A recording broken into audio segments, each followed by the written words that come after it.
And welcome back, guys, to the channel. So today we're going to talk about California smog. So I got this lovely thing for my registration saying that I need to smog my car, and which is fine because there's nothing modified to my vehicle, but that is the downside of California. So we'll talk a little bit about more of that, but let's give it a start up.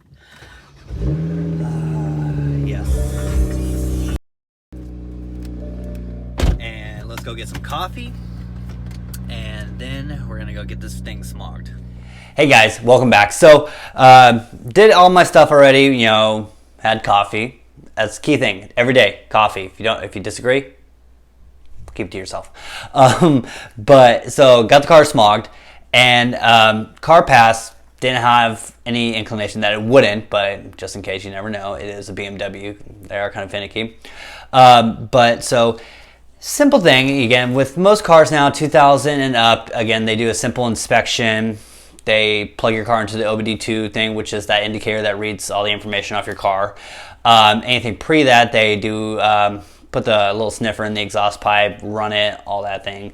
And it's fairly easy to pass smog if your vehicle is modified. And that's the thing with California, and that's the purpose of this video right now. I was talking about how California has already killed off any performance parts for vehicles in California. So simple thing is that after you get your vehicle smogged, you get this nice little piece of paper saying that your vehicle passed, which is nice, and then it records into California DMV. So you have to bring it when you want to register your car. You can register it online, whatever you want to do.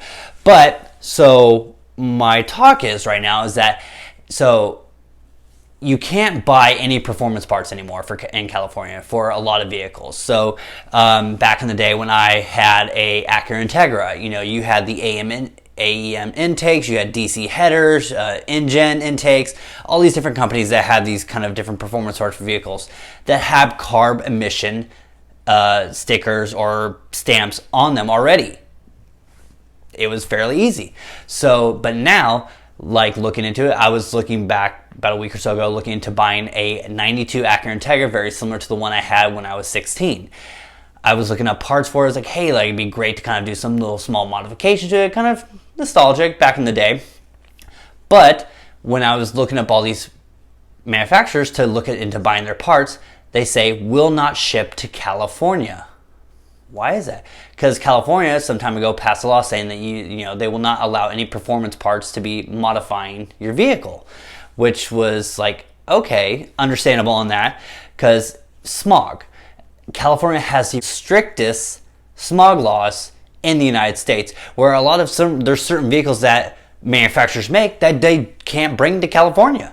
I've seen this fairly recently in the last year or so. A friend of mine lives in Minnesota or Michigan, one of the two states, that they literally had a Mustang that showed up there that was a 49 state car. I, for the life of me, didn't think they still made those, but apparently they do, just because California is so strict and other manufacturers can make vehicles for states and have more free reign on performing them. Again, it's not as strict. And I understand why the smog laws are there, but lighten up a little bit. And that is one of those things where, is there loopholes? Yes, there is loopholes. You can register your car out of state. But mind you, if you're registering a car out of state and you don't have a driver's license from that state and you get pulled over, you have a possibility of getting in some trouble. A lot of these guys now that have these performance cars, like the McLarens, Ferraris, Lamborghinis, that do other modifications, because we all know it sounds great when a straight pipe Lamborghini V10 is just flying down the highway. It sounds fantastic, but again, that guy goes to smogs his car, it's not going to pass. It sucks. So again, going back in this, is California ever going to change? Absolutely not. It's just going to get stricter, stricter, stricter, and stricter for all of us. So what's really can you do? Like we talked about, you can register your vehicle out of state. You can go to Nevada. You can go to Oregon. Anything that's close to California that you can probably maybe get away with. If you have a friend that lives in a different state, like I do, he has said multiple times, like, hey, it's okay if you register your car with me. I'm like, yeah, well, there is a loophole, which is the Montana LLC, which Me personally, I do not know a lot about this. I know there's a lot of information out there, especially on YouTube. Just Google it, where you can literally hire a company that's in Montana that will create an LLC for you, and you can start registering your cars in Montana, and they'll ship you plates. You don't have to bring the vehicles for an inspection. And a lot of the hypercar and supercar guys that do this, you know, it saves them, one, on a lot of taxes, and two, they don't have to smog the vehicles. They don't have to meet with California emissions. So there are those loopholes there. I don't recommend doing it. It is definitely, would I say illegal? Maybe, maybe not. I don't know. I have not done the research myself on that. You know, before making this video, I probably should. But I just kind of wanted to get some talks about it.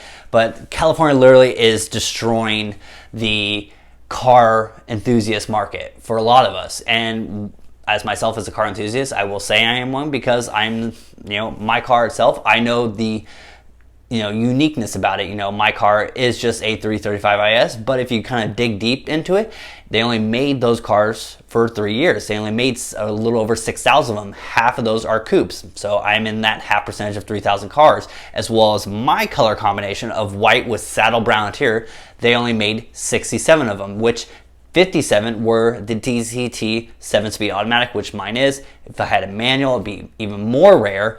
But again, it's kind of a little hard to find those. But those and things that you can do to that car is, you know, simple tunes, intakes, exhaust. Do I want to do more to it? Absolutely. Will I? Probably not. One is a high mile car, so I don't want to do more things to it, because I know if I start tuning it, have to do turbos, wastegates, you know, a lot more stuff. So I'd rather maintain the car and fix it before I would do any modifications to it. That's just my cup of tea on that. But I just kind of want to talk about that a little bit. So me personally, in the next 5 to 6 years, how more, you know, is it going to get worse? Probably. But we don't know, because there's no legislation right now that's in the California Assembly that's, you know, talking about more restrictions on smog or anything like that. Me personally, in the next 5 to 6 years, I probably will move out of the state of California. I love it here. I'm born and raised here. But, you know, me personally, would I like to have a little more free range on my vehicles? I like to do some small things to them. But again, it's all in, you know, perspective. You know, will I? Maybe. But who knows? Again, guys, this is just a simple video today. I would just want to get that out there. Trying to do this more daily, since I'm gonna have plenty of time, but I don't want to just make a video just to make a video. I want to actually put some context behind it. The Daily Daniel, I'm gonna start doing some, you know, better editing skills, because right now everything I do with my phone, it's a simple, easy tool to use. I have an iPhone 10 or X, whatever you want to call it. It's getting close to being the 3-year mark. I will absolutely probably upgrade it when the new iPhone comes out around probably September, October, when they usually do it. And I'll talk more about that probably in my next video, about how I edit and film everything just with my phone. It's, you know, just the easiest tool to use. I love it. It's fantastic, and I use my phone pretty much for everything, which means I'm addicted to my phone, which I am. Awesome, guys. Thank you for watching. To all the people that have been watching all my videos so far, thank you so much. You guys are awesome. I do this just to have fun, and I continue to do it just because I'm getting a lot of traction on these videos, and it's fantastic that you guys are watching. A lot of them are my friends. Talked to one of them today when I was at BMW Sacramento, which is Nilo. And it was cool talking with him. He was just like, hey, I watched your videos. I'm like, cool, man, that's awesome. It's great. And we started talking about cars. You know, I was there for a part, and then I spent half an hour talking with him, and then talking with another friend there. So it's fantastic. Again, thank you guys so much. If you want to subscribe, please do. If you want to like, hit a like. Not asking for, you know, anything else. But again, if you like to continue to watch, I'll see you in the next one.